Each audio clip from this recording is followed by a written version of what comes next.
Hi everyone, welcome back to my channel Angel Creations. ഇന്നത്തെ വീഡിയോയിൽ നമ്മൾ പ്രധാനമായിട്ടും രണ്ട് ടൈപ്പ് ഓഫ് നൗൺസ് ആണ് പഠിക്കാൻ പോകുന്നത്. നമുക്കൊരു സിനിമ കണ്ടാലോ? മുഴുവൻ സിനിമയെന്നല്ല, സിനിമയുടെ ഒരു ചെറിയ ഭാഗം ഒന്ന് കണ്ടു നോക്കും. ഓളാ തട്ടുവിട്ട് കഴിഞ്ഞ സാറേ, പിന്നെ ചുറ്റുള്ളതൊന്നും കാണാൻ പറ്റൂല. നിങ്ങളെല്ലാവരും കണ്ടിട്ടുണ്ടല്ലേ ഈ സിനിമ? ഈ സീനെങ്കിലും നിങ്ങളെല്ലാവരും കണ്ടിട്ടുണ്ടാവും അല്ലേ? കുറേ കോളേജിലും സ്കൂളിലൊക്കെ നമ്മൾ ഈ ഡയലോഗുകളൊക്കെ കുറേ പേരെങ്കിലും പറഞ്ഞിട്ടുണ്ടാവും ഇല്ലേ? എന്തിനാ ഓഷിട്ടാ സംസാരിക്കുന്നേ? എന്തുകൊണ്ടായിരിക്കും അവരെ ചുറ്റുള്ളതൊന്നും കാണാത്തത്? ബിക്കോസ് ഈസ് ഇൻ ലവ് അല്ലേ? നമ്മൾ പറയും love, when someone is in love is blind എന്ന് പറയും അല്ലേ? പ്രണയത്തിലുള്ളവർക്ക് കണ്ണു മൂക്കുന്നില്ല എന്നൊക്കെ പറയും ഇല്ലേ? അപ്പോൾ ഈ പ്രണയം, ലവ് അല്ലേ? ലവ് എന്ന വാക്ക് നമുക്കൊന്ന് പരിശോധിക്കാം. നമുക്ക് ഏത് കാറ്റഗറിയിൽ പെടുത്താം? അതൊരു പ്രോപ്പർ നൗൺ ആയിട്ട് പറയാൻ പറ്റുമോ? ആണോ? അല്ല അല്ലേ? പ്രോപ്പർ നൗൺസ് നമുക്കറിയാം, ആരുടെയെങ്കിലും വ്യക്തികളുടെ പേര് അല്ലെങ്കിൽ സ്ഥലങ്ങളുടെ പേരാണ് അല്ലേ? ഇതൊന്നും അല്ല അല്ലേ? അപ്പോൾ പിന്നെ നമുക്ക് ഇതിനെ എവിടെ വെക്കാം? ഇന്നത്തെ വീഡിയോയിൽ നമ്മൾ ഡിസ്കസ് ചെയ്യാൻ പോകുന്നത് ഈ ലവിനെ എവിടെ വെക്കാം എന്നുള്ളതാണ്. Yes, so in this video V will B talking about abstract nouns. നമുക്ക് കാണാനോ അല്ലെങ്കിൽ തൊടാനോ പറ്റാത്ത വാക്കുകൾ, ആ നൗൺസിനെ നമ്മൾ വിളിക്കുന്ന പേരാണ് abstract nouns. It is the name of any state, or state in the sense a state of being or a feeling, or an idea that we can only feel.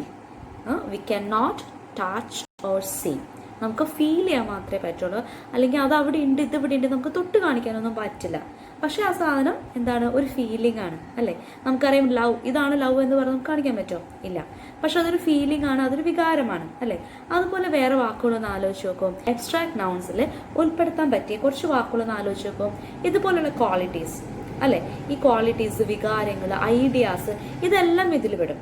Okay. വേദന, ഏക്ക്, പെയിൻ, ഇതൊക്കെ pain നമുക്ക് ഇവിടെയാണ് എന്ന് പറയാൻ പറ്റില്ല. ഇപ്പം എനിക്ക് head ഏക്ക് ആണ് അല്ലെങ്കിൽ ടൂത്ത് ഏക്ക് ആണെന്ന് പറയുമെങ്കിൽ നമുക്ക് പല്ല് കാണിച്ചു കൊടുക്കാനേ പറ്റുള്ളൂ അല്ലേ? അല്ലെങ്കിൽ തലവേദനയ്ക്ക് തല എന്ന് കാണിച്ചു കൊടുക്കാനേ പറ്റുള്ളൂ, നമുക്ക് വേദന കാണിച്ചു കൊടുക്കാൻ പറ്റില്ല. അപ്പം അതുപോലെയുള്ള വാക്കുകളെയാണ് നമ്മൾ അബ്സ്ട്രാക്ട് നൗൺ എന്ന് പറയുന്നത്. പൊതുവെ അബ്സ്ട്രാക്ട് നൗൺസ് സിംഗുലർ നൗൺസ് ആണ്. Let's move into the activity. Underline the abstract nouns in the following sentences. 1. Honesty is a great virtue. 2. Ram found her advice useful. 3. I have sweet memories of my teenage. People walking in the limelight enjoy immense popularity. 5. Can you guess the height of Himalayas? Now let's check the answers. Here are the answers: honesty, virtue, advice, memories, teenage, popularity and height. Abstract nouns എന്താണ് നമുക്ക് ഒന്നുകൂടെ നോക്കി നോക്കാം. Abstract nouns എന്ന് പറയുന്നത് those names അല്ലെങ്കിൽ those words which we can only feel അല്ലെങ്കിൽ think. Next we will be discussing the topic collective nouns. എന്താണ് കളക്റ്റീവ് നൗൺസ്? കളക്റ്റീവ് നൗൺസ് എന്ന് പറഞ്ഞാൽ it is a collection, names of collections of persons or things. ഒരു കൂട്ടത്തെ വിളിക്കുന്ന, അതിനൊരു പ്രത്യേക പേര് കൊടുത്ത് വിളിക്കുകയാണ്. ഓക്കെ. ഫോർ എക്സാമ്പിൾ, എൻ്റെ കയ്യിൽ നോക്കും കുറേ കീസ് ഉണ്ട് അല്ലേ? ഒരു താക്കോൽ കൂട്ടമാണ് അല്ലേ? ഒരു താക്കോലല്ല, പക്ഷെ ഒരു കൂട്ടം താക്കോലാണ്. So we will call it as bunch of keys. അപ്പോൾ കളക്റ്റീവ് ആയിട്ടുള്ള വാക്കുകളെ നമ്മൾ വിളിക്കുന്ന പേരാണ് കളക്റ്റീവ് നൗൺസ്. ഫോർ എക്സാമ്പിൾ, കീസിനെ നമ്മൾ പറഞ്ഞു ഇറ്റ് ഇസ് ബഞ്ച്. ആ ബഞ്ച് എന്ന് പറയുന്നത് എന്താണ്? ഒരു കളക്റ്റീവ് നൗൺ ആണ്. ഓക്കെ. അതുപോലെ നമ്മൾ ഫ്ലവേഴ്സ് ഒക്കെ കൊടുക്കുമ്പോൾ, പൊതുവെ നമ്മളൊരു ഗസ്റ്റിനെ കൊടുക്കുമ്പോൾ നമ്മൾ അതൊരു ഒരു കൂട്ടമൊക്കെ ആയിട്ടൊരു എന്താ പറയുക, സാറ്റൻ റിബണൊക്കെ വെച്ച് ഒന്ന് കെട്ടിയിട്ടൊക്കെയാണ് കൊടുക്കുക അല്ലെ? കുറച്ച് പൂവും ഇലയൊക്കെ വെച്ചിട്ട് എന്തായിട്ടാണ് കൊടുക്കുക? യെസ്, നമ്മളതിനെ ബൊക്കെ ആയിട്ടാണ് കൊടുക്കുക അല്ലേ? So again here the word bouquet is A collective noun. നമ്മൾ സാധാരണ ഒരു സിനിമയ്ക്കോ അല്ലെങ്കിൽ എന്തെങ്കിലും ഒരു പ്രോഗ്രാം കാണാനായിട്ട് പോയിട്ടുണ്ടെങ്കിൽ അത് കാണുന്ന ആൾക്കാരെ നമ്മളൊരു പേര് വിളിക്കും ഇല്ലേ? ആ ഒരു കൂട്ടത്തെ നമ്മൾ എന്താ വിളിക്കാം? യെസ്, ഓഡിയൻസ് ഇല്ലേ? അപ്പോൾ audience it is again A collective noun. അപ്പോൾ ഇതുപോലെ ഒരു കൂട്ടത്തെ, ഒരു കൂട്ടം ഓഫ് പേഴ്സൺസ് അല്ലെങ്കിൽ തിങ്സിനെ നമ്മൾ വിളിക്കുന്ന പേരാണ് collective nouns.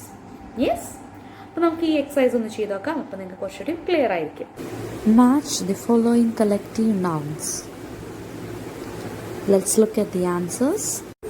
Here are the answers: sailors, litter, colony, and army. Okay, collective nouns എന്ന് പറയുന്നത് it is the names of collection of persons or things. ആൾക്കാരോ അല്ലെങ്കിൽ തിങ്സ്, വസ്തുക്കളുടെയോ ഒരു കൂട്ടം, ഒരു കളക്ഷനെ നമ്മൾ നൽകുന്ന പേരാണ്. അവർ ഒരുമിച്ച് വിളിക്കാനായിട്ട് നമ്മൾ ഉപയോഗിക്കുന്ന ഒരു പേരാണ് കളക്റ്റീവ് നൗൺസ്. ഫോർ എക്സാമ്പിൾ, നമ്മൾ നേരത്തെ പറഞ്ഞതുപോലെ ബഞ്ച് ഓഫ് കീസ്, അല്ലെങ്കിൽ ബഞ്ച് ഓഫ് ഗ്രേപ്സ്, അല്ലെങ്കിൽ നമുക്ക് എന്താ പറയും കൊയർ എന്ന് പറയുന്നത് പാട്ടുകാരുടെ സംഖ്യ, ഒരു കൂട്ടം അല്ലെ, സിംഗേഴ്സിന്റെ ഗ്രൂപ്പ് ഓഫ് സിംഗേഴ്സ്. അല്ലെങ്കിൽ ഗ്രൂപ്പ് ഓഫ് സ്റ്റുഡൻസിനെ നമ്മൾ എന്ത് വിളിക്കാം? ക്ലാസ് എന്ന് വിളിക്കാം അല്ലേ. അപ്പോൾ ഒരു കൂട്ടത്തെ നമ്മൾ അവരെ വിളിക്കാനായിട്ട് യൂസ് ചെയ്യുന്ന നെയിംസ് ആണ് കളക്റ്റീവ് നൗൺസ്. അപ്പോൾ നിങ്ങൾക്കുള്ള ആക്ടിവിറ്റി ഇതാണ്. നിങ്ങൾക്ക് ഇതുപോലെ കളക്റ്റീവ് നൗൺസ് വളരെ രസകരമായിട്ട് ഇൻട്രസ്റ്റിംഗ് ആയിട്ടുള്ള കളക്റ്റീവ് നൗൺസ് ഇഷ്ടം പോലെയുണ്ട്. നിങ്ങൾ ഗൂഗിൾ ചെയ്ത് നോക്കിയിട്ടുണ്ടെങ്കിൽ അതിന് ഒരു അന്തമില്ലാത്തത്തോളം അത്രയും നിങ്ങൾക്ക് കളക്റ്റീവ് നൗൺസ് കിട്ടും. അപ്പോൾ നമുക്കൊരു 10 ആയാലോ? അത് ടൈപ്പ് ചെയ്യാൻ ബുദ്ധിമുട്ടാണെങ്കിൽ ഒരു 5 let's do it, make it as 5. ഒരു 5 കളക്റ്റീവ് നൗൺസ് അതൊന്ന് എൻ്റെ കമൻറ്റ് ബോക്സിൽ എഴുതിയിടാം. നിങ്ങൾക്ക് മനസ്സിലായോ എന്ന് അറിയാനായിട്ടാണ്. അത് ബാക്കി വ്യൂവേഴ്സിനും യൂസ്ഫുൾ ആയിരിക്കും, കമൻസ് വായിക്കുന്നവർക്കും അവർക്കും യൂസ്ഫുൾ ആയിരിക്കും. So try to include 5 collective nouns and make sure you comment it in my comment box. So if you like my videos, subscribe to my channel. Also like, comment and share. Thank you for watching. Stay tuned for more videos.